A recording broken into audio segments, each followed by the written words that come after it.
Bible നമ്മളെ പരിചയപ്പെടുത്തുന്ന ഏറ്റവും മനോഹരമായ പ്രാർത്ഥനാ രീതി നമ്മുടെ അവസ്ഥ ഈശോയെ അറിയിക്കുക എന്നത് മാത്രമാണ്. വിശുദ്ധ യോഹന്നാന്റെ സുവിശേഷത്തിൽ 11-ാം അധ്യായത്തിൽ ലാസർ രോഗിയായ വിവരം ലാസറിന്റെ സഹോദരിമാരായ മർത്തായും മറിയവും ഈശോയെ അറിയിക്കുന്ന ഒരു രംഗമുണ്ട്. അവരിങ്ങനെയാണ് പറയുന്നത്: കർത്താവെ, ഇത് അങ്ങ് സ്നേഹിക്കുന്നവൻ രോഗിയായിരിക്കുന്നു. ഇതാണ് യഥാർത്ഥ പ്രാർത്ഥന. എന്ത് ചെയ്യണമെന്ന് നമ്മൾ ഈശോയോട് നിർദ്ദേശം കൊടുക്കേണ്ട കാര്യമൊന്നുമില്ല. ഉദാഹരണം പറഞ്ഞാൽ, കർത്താവ്, എനിക്ക് രോഗമുണ്ട്, എന്നെ സുഖപ്പെടുത്തണമേ എന്ന് പറയേണ്ട ആവശ്യമില്ല. നമ്മൾ അവസ്ഥ ഈശോയോട് പറഞ്ഞാൽ മാത്രം മതി. കർത്താവെ, എനിക്ക് രോഗമുണ്ട്. കർത്താവെ, എനിക്ക് നാളെ ഒരു പരീക്ഷയുണ്ട്. കർത്താവെ, എൻ്റെ വിവാഹം നടക്കുന്നില്ല.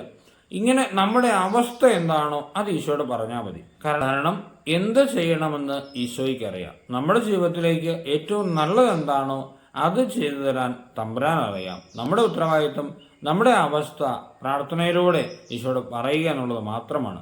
നമുക്കത് വലിയൊരു പ്രത്യാശ തരും, വലിയൊരു സമാധാനം തരും ഈ പ്രാർത്ഥന. കാരണം നമ്മളെ സംബന്ധിച്ച് എന്താണ് ദൈവഹിതം, ഏറ്റവും നല്ലത് എന്താണ്, അത് നമുക്കറിയില്ല, ഈശോയ്ക്കറിയാം.